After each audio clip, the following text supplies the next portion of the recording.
Hello everyone, welcome to our channel. This is Srishti Agarwal. तो कैसे हैं आप सभी, और आई होप आपकी एग्ज़ाम की तैयारी आप अच्छे से कर रहे होंगे। अगर फिर भी कोई डाउट रहता है ना आपको अपनी एग्ज़ाम की तैयारी में, तो आप कमेंट बॉक्स में कमेंट करके पूछ सकते हैं। आप किसी भी तरह की हेल्प ले सकते हैं। हमारा चैनल आपके लिए हमेशा तैयार है, आपका अपना चैनल है। आप बेहिचक कुछ भी पूछ सकते हैं अपनी एग्ज़ाम से रिलेट। तो यहाँ पर मैं आपके लिए लेकर आई हूँ अर्धवार्षिक परीक्षा 2023-24 विषय विज्ञान कक्षा 7 के लिए ये पेपर, जिसमें पूर्णांक है आपके 50 मार्क्स। बहुत इंपॉर्टेंट पेपर है, आपको एंड तक देखना है। इसी तरह वीडियो को केयरफुली रीड करना है, सुनना है, ताकि आपको सभी क्वेश्चन जो मैं बताऊं आपको लर्न हो सके इसी पार्ट में। तो यहाँ पर सबसे पहले है सत्य असत्य बताना है। मंड का पाचन आमाशय से प्रारंभ होता है। प्रकाश संश्लेषण में कार्बन डाइऑक्साइड मुक्त होती है।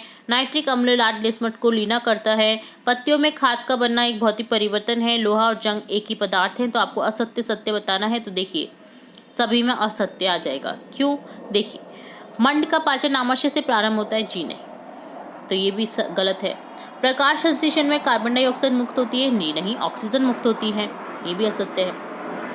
नाइट्रिक अम्ल लाल लिटमस को नीले को लाल करता है, तो ये भी असत्य है। पत्तियों में खाद का बनना एक भौतिक परिवर्तन, जी नहीं, रासायनिक परिवर्तन है। खाद को आप कभी भी पत्तियां नहीं बना सकते हैं ना, जिन्हें आप वापस से वही चीज नहीं बना सकते, वो सभी होते हैं रासायनिक परिवर्तन। ठीक है, नहीं तो वो भौतिक परिवर्तन हो जाते हैं, जैसे जल का बर्फ बनना, बर्फ का जल बनना, ये सभी क्या है? भौतिक परिवर्तन है। लोहा और जंग एक ही पदार्थ है, जी नहीं, जंग लगी हुई लोहे को आप फिर से लोहे में कन्वर्ट नहीं कर सकते हैं, उन्हें आपको सही करना पड़ेगा।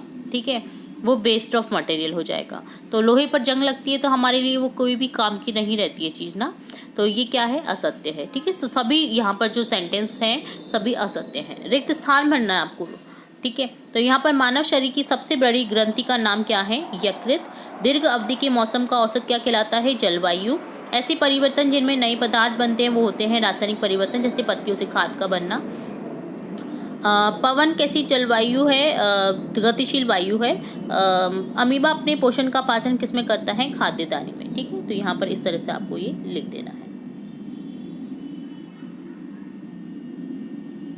मिलान करो, तो यहाँ पर आपको क ख ग घ को मिलान करना है। क्लोरोफिल को मिलान करेंगे हम परपोषित से। नाइट्रोजन जीवाणु, अमरबेल परजीवी, किसी और के पौधे पर ये सहारा लेती है तब जाकर के ऊपर बढ़ती है। अमरबेल की आपने बेल देखी है?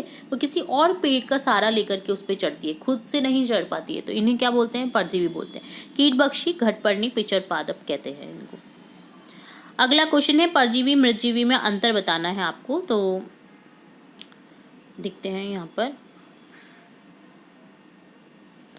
परजीवी वह जीव जो किसी अन्य जीव के शरीर पर बढ़ता है, उसे पोषक तत्वों को प्राप्त करता है, परजीवी के रूप में जाना जाता है। परजीवी का उदाहरण अमरबेल। मृतजीवी क्या होता है? जो जीव मृत या क्षयकारी कार्बनिक पदार्थों से पोषक तत्व प्राप्त करते हैं उसे मृतजीवी कहा जाता है। मृतजीवी के उदाहरण कवक और कुछ बैक्टीरिया हैं, जो कि जीवित जो मृत या क्षयकारी जो चीज़ें होती है ना, उन पर अपना तत्व प्राप्त करते हैं, पोषक तत्व। ठीक है, तो ये अंतर है यहाँ पर परजीवी और मृतजीवी का। ऊष्माचालक ऊष्मारोधी प्रत्येक के 2 उदाहरण लिखने हैं आपको। ऊष्माचालक के उदाहरण तांबा लोहा हो जाएगा। ऊष्मारोधी रबर सूखी लकड़ी, जिनसे आपको करंट नहीं लगता। ठीक है, अगला क्वेश्चन है अम्ल और क्षारकों के बीच में अंतर बताना है आपको।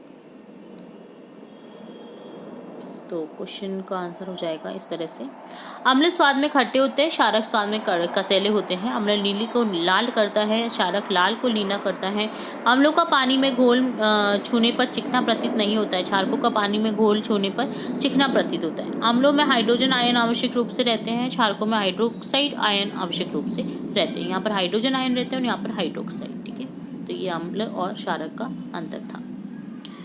अगला है अमीबा का चित्र बनाना है आपको। अमीबा का चित्र बना देना है सुंदर सा इस तरह से नाम के साथ, और नीचे लिख देना है अमीबा का नामांकित चित्र। देखिए, वसा बूंदे हैं, केंद्रक है, बाह्य द्रव्य अंतर्द्रव्य बनाना है, आकुंचनशील धानी बनानी है, पादय बनाना है, खाद्यदानी जिसमें वो भोजन का पाचन करता है, जो अपने क्वेश्चन देखा था अभी शुरू में, है ना, तो ये खाद्यदानी जिसमें वो भोजन का पाचन करता है। ठीक है, तो इस तरह से आपको सुंदर सा चित्र बना देना है अमीबा का। तो इस तरह से जो भी आपके नामांकित चित्र है ना, आपके अपने पाठ्य पुस्तक में जो भी दिए गए हैं, आपको क्या करना है, उन्हें लर्न कर लेना है। देखिए, अपने पोषण का पाचन अमीमा कहाँ पे करता है, खाद्यदानी में। पत्ती का नामांकित चित्र बनाइए। पत्ती का भी नामांकित चित्र इस तरह से बना देना है आपको, सुंदर सा। बहुत ही इंपॉर्टेंट क्वेश्चन है ये। तो देखिए, इस तरह से पत्ती बना देनी है। ये पीपल वृक्ष की पत्ती है, जिसमें मध्य शिरा है, वर्णवृंत है, शिरा है, पर्णफलक है। ठीक है, एक सरल पत्ती का चित्र ये है। पीपल वृक्ष की पत्ती मत समझिए, इसको कंफ्यूज हो जाएंगे। ये कोई भी पत्ती जो रहती है ना, उसमें इस तरह से बना रहता है जो उसका अंदर का शिरा है। ठीक है, तो इस तरह से आपको भी बना देना है। तो ये डन होता है आपके सभी क्वेश्चन के आंसर्स। उम्मीद है आपको सभी क्वेश्चन के आंसर्स अच्छे से समझ आए होंगे। फिर भी अगर कोई डाउट रहता है तो आप कमेंट बॉक्स में कमेंट करके पूछ सकते हैं। तो आपको क्या करना है, अब इसे लर्न कर लेना है फटाफट से, ताकि अपने जो एग्ज़ाम है उसकी प्रिपरेशन आप अच्छे से कर सकें। तो इसी तरह और इम्पोर्टेंट वीडियोज़ देखने व सुनने के लिए जुड़े रहे हमारे चैनल के साथ। वीडियो को पूरा देखने के लिए धन्यवाद।